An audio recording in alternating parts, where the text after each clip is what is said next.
I am here to present to you the larger gauge looms that y'all requested for the X loom. And Cindwood listened, and they're fixing to go up on sale. They are making a 1/2 inch gauge and a 5/8 inch gauge loom. This is the 5/8 inch gauge, and this is the 1/2 inch gauge X loom. And you can see their sizes, and you can have a comparison size to the 160. They're slightly larger. They're still comfortable to use, and I'll be making sure that I get you the specs on how many pegs with no wedges, how many pegs maxed out with wedges, how far they decrease down to, what you can do on a single prong with how many pegs are there, that kind of thing. So I'm going to go through that, and if you need it written down as a fast reference, it's going to be in the info box, and it's going to be a blog link that's going to tell you all that in detail, along with the swatches if you E-wrap or flatten it.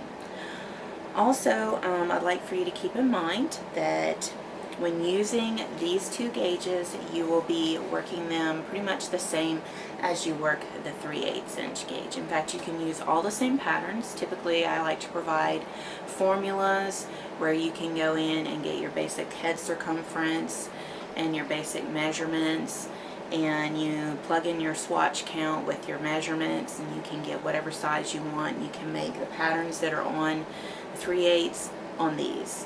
It's a matter of a little bit of adjustment, but you can use all the same patterns for the 3/8 on this loom. I haven't managed to, I haven't had the chance to work on the 5/8 inch gauge. It's not a gauge I work with a lot, but I'll make sure that there will be patterns that'll come out for that. And I typically work on the 1/2 inch gauge a lot, and as you can see, I'm working on a dress project right now with it. It is working up beautifully. You can see the increases are working up nicely. There's decreasing in here that you can't tell. It really is making a difference. So everything that you've been seeing on the 3/8 inch gauge goes over to these gauges as well. So make sure that you go in and you check out the tips and techniques video and what makes them easier to use, and how to loom knit them with an easier time, how to wedge decrease, how to wedge increase, and get proficient with those, and you can make about anything you want. I find that I'm getting to a point where I'm starting to think I'm not going to need as many looms as I once had, because these are so versatile.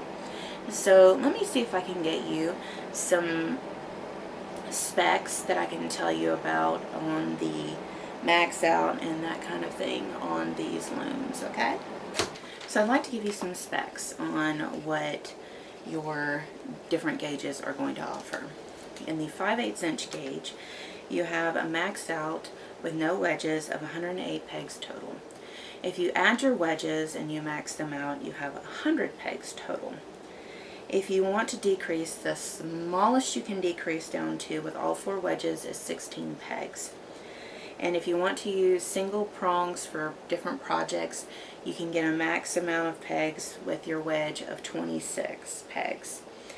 If you are wanting to know what the max of a panel you can get without the wedges, according to a basic swatch, if you flatten it or U-knit with a super bulky yarn on the 5/8 inch gauge, you are going to get approximately 36 inches without wedges and 33 inches with wedges.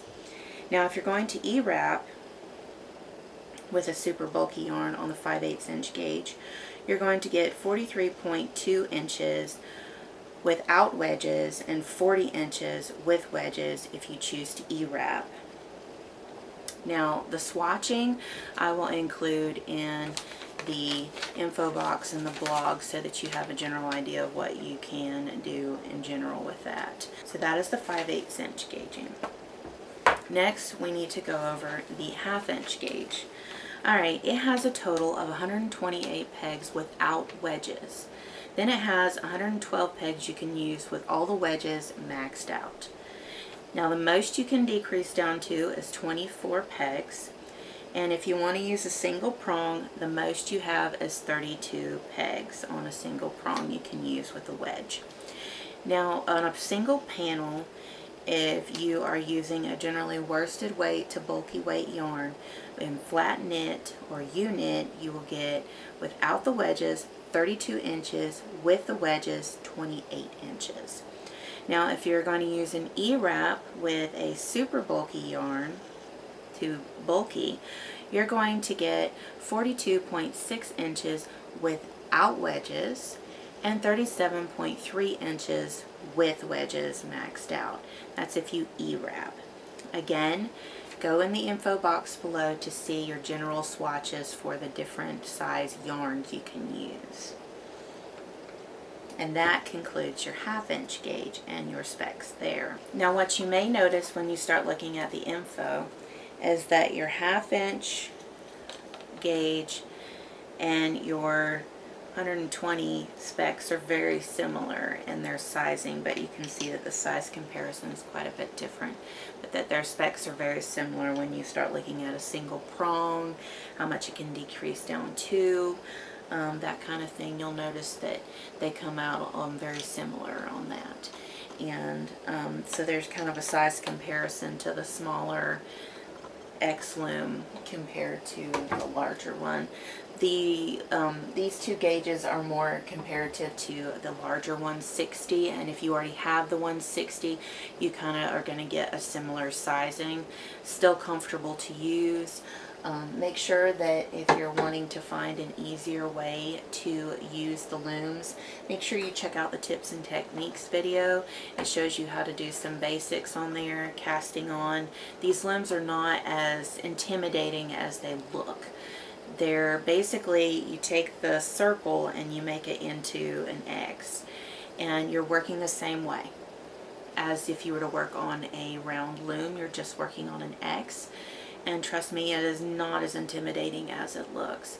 So if you find yourself a little hesitant to get the X Loom, don't be. I think you'll be very satisfied with how it works, how it feels, how it moves.